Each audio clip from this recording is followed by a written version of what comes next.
రాష్ట్ర ప్రభుత్వం ప్రతిష్టాత్మకంగా భావించి నిర్మిస్తున్న రైతు వేదిక నిర్మాణ పనుల్లో నాణ్యత లోపించడమే కాకుండా పనులు నాసిరకంగా నిర్వహిస్తున్నారని రుద్రంగి మండలం మానాల గ్రామ బీజేపీ కన్వీనర్ దేవేందర్ నాయక్ అన్నారు. మానాల మండలంలోని పలు గ్రామాల్లో నిర్మిస్తున్న రైతు వేదిక పనులు నిర్లక్ష్యంగా వ్యవహరిస్తున్నారని సందర్భంగా ఆయన పేర్కొన్నారు.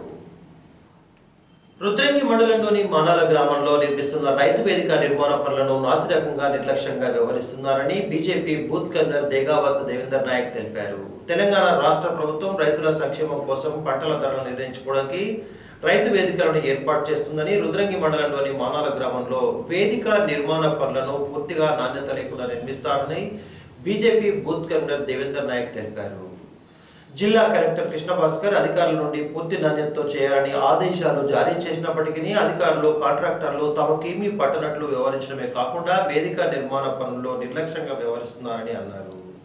నిర్మాణ దశలోనే కొన్ని చోట్ల పిల్లర్లు వంగిపోవడం, రేకులు వేసేటప్పుడు సరైన పద్ధతిలో సమాంతరంగా వేయకపోవడం, అదేవిధంగా ఇనుప చువ్వలు కూడా బయట కనిపించేలా ఉన్నాయని, కొన్ని చోట్ల బెండ్ అవుతూ రైతు వేదిక నిర్మాణాల పట్ల రైతులు తీవ్ర అసంతృప్తిగా ఉన్నట్లు వివరించారు.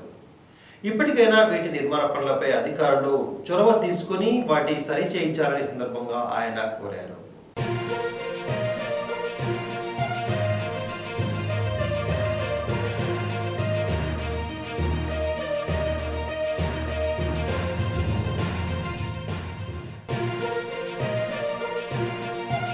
మాల విలేజ్లో నిర్మిస్తున్నటువంటి రైతు వేదిక అసంపూర్తిగా నిర్మిస్తున్నారు. దీనికి నాసిరకంగా వ్యవహరిస్తున్నారు. ఎందుకంటే ఇప్పటికైనా చూసిన 4-5 పిల్లర్లు కంప్లీట్ వంగిపోవడం జరిగింది. దాదాపు ఒక 15-20 సంవత్సరాలు